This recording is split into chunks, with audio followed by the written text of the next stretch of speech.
Hello everyone and welcome to an episode of Gizmo Joe. Today we are going to be taking a look at a micro ATX custom PC that was thrown in the trash. I basically found this guy seemingly in one piece, just totally discarded, basically on the side of the road, hard rubbish. So basically I figured, what the heck, nobody wants it. I'll pick it up, see if it's, got anything going on, or if I can salvage it. Basically, what we're looking at is a AeroCool case, and these cases are still sold today. They have some steel mesh and all that sort of stuff. They're actually a decent little case, and it had an Asus or Asus, however you pronounce that, basically CD, DVD, rewritable drive in it as well. So I wasn't sure about the rest of the machine itself, but I figured let's take it home, crack it open, see what we can do with it. Anyway, let's open it up and see what's on the inside. Okay, so we've got the side plate off, and I have to admit that cable management-wise, it is a bit of a mess. But from what I can tell, it looks like everything's in one piece. I haven't tried to boot it up or anything yet, but basically what we've got, like I said, it's an AeroCool case. I went on their website. They actually still have it listed on their website, so I'm not sure how old this machine is. Not sure really what it was used for. It could have been used just as sort of a desktop PC. It could have even been a gaming machine, although, again, I'm not really sure how old this is.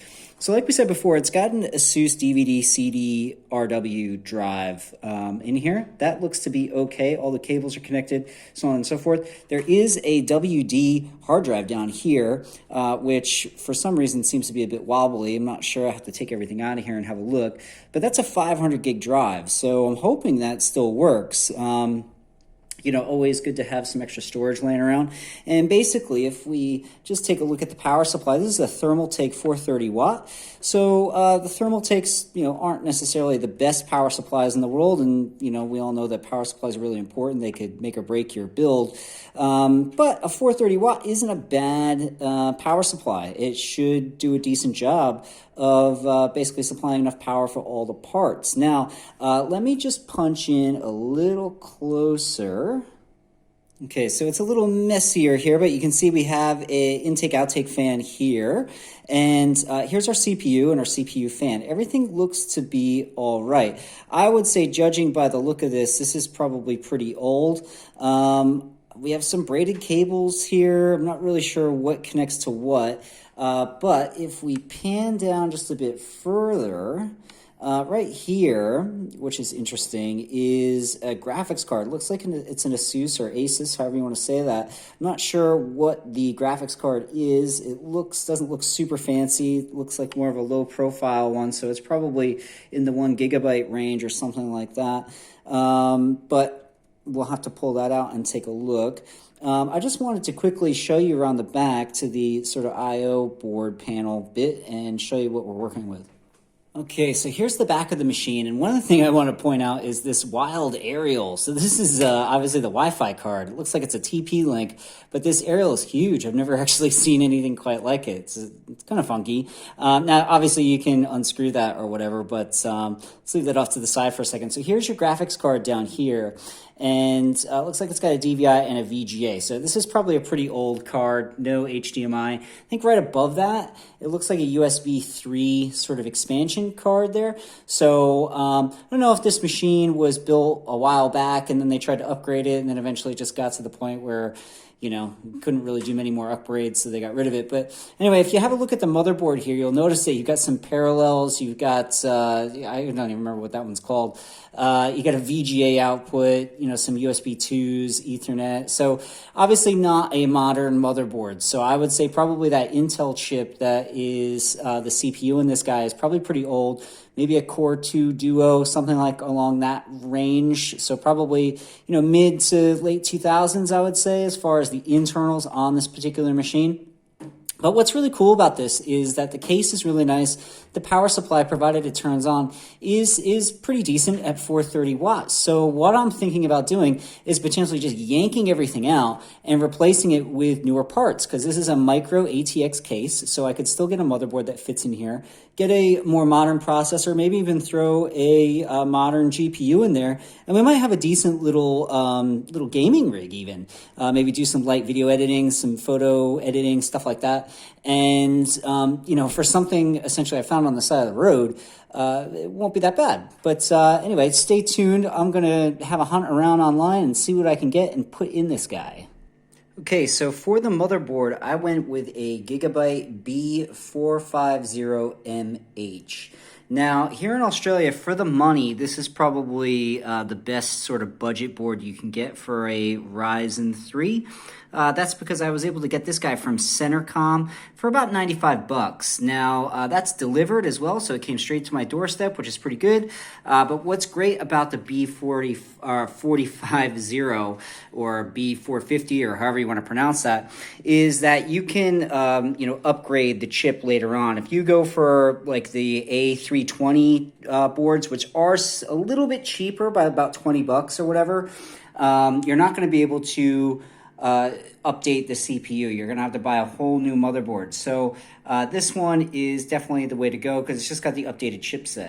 And here's a closer look at the board outside of the packaging. I actually quite like it. It's got that sort of matte, sort of stealthy black look to it. I know some people like stuff that's a little bit flashier, but for me, this actually looks pretty good.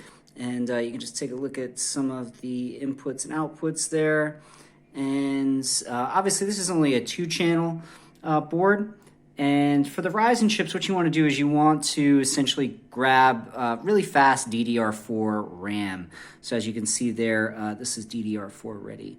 The reason behind that is because the Ryzen chips have the Vega 8 graphics built in. So if you're trying to make a build without a graphics card, this is what I would recommend to do as far as like a budget build, just because the DDR4 RAM, you're going to be able to essentially allocate those faster speeds to the graphics processing, and you're just going to get better performance out of it.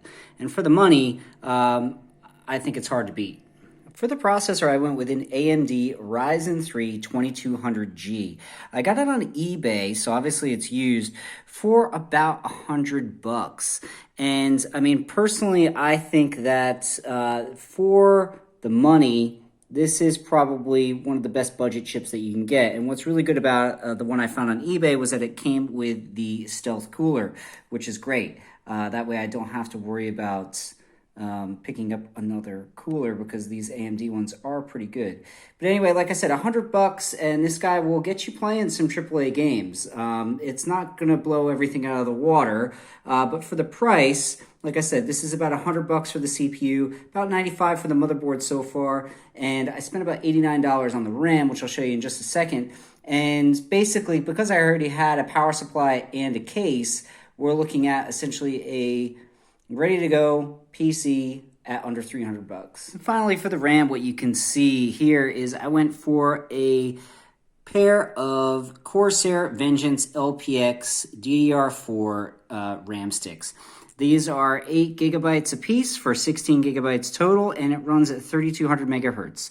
Now, like I said, you want to get faster RAM if you can, because the AMD Vega graphics are going to take advantage of that faster RAM. So obviously, this isn't the fastest on the market, but it's pretty fast for the price. I got this set for about $89 from Amazon, and that's Australian dollars, which is pretty wild. So like I said, this whole build is going to be about $285, which is pretty cheap. Okay guys, so as you can see, I've got the RAM seated in the board, and the Ryzen 3 2200G CPU is now locked into the board. Now all I need to do is put a tiny bit of thermal paste just on the center there, just a nice little dollop, and then I can install the fan. Okay, ladies and gentlemen, here is the final product. Now, I know the cable management is a bit of a mess, but I promise I'm going to go in there and I'm going to clean it up. But I just wanted to give you guys a look at the motherboard and everything just seated into this micro ATX case. So again, just a little recap, this is an AMD Ryzen 3 2200G. And the motherboard that we have in there is a Gigabyte B450, so that means we can upgrade that CPU down the track if we want to. And just there, we have the 2 sticks of 8 GB RAM, so that gives it 16 gigabytes total, and that's running at 3200 megahertz. And as I mentioned earlier, that AMD Ryzen is really going to take advantage of that faster speed RAM. But like I said, I used the old case that was sitting in the back of a closet, had the power supply, and I reused its hard drive. Now, obviously, down the track, I probably want to swap that 500 gig WD hard drive out, maybe put a solid state drive in, make this machine a little bit faster. But as far as budget is concerned, this guy came in at under $300. So I got the CPU used, but the RAM came from Amazon and the motherboard came from Centercom. And I'll leave links in the description for all those parts. But the Ryzens are really good because it means that you can forego a GPU. So that saves obviously quite a bit of cash. So in all up, this was about $285. And what I'm going to do is I'm going to whack Windows 10 on it. And if you guys are interested, let me know in the comments. I'll do some emulation tests. I'll do some gaming tests because this guy should handle some AAA games. We won't run it at full speed or 4K or anything like that. But we should be able to get about 720 and depending on the game, anywhere from 30 to 60 frames a second. But yeah, let me know if that's something you'd be interested in seeing. Anyway, thanks for watching, guys. Hopefully this has been helpful. And let me know in the comments what you want to see next. Thanks for watching. This is Gizmo Joe signing off.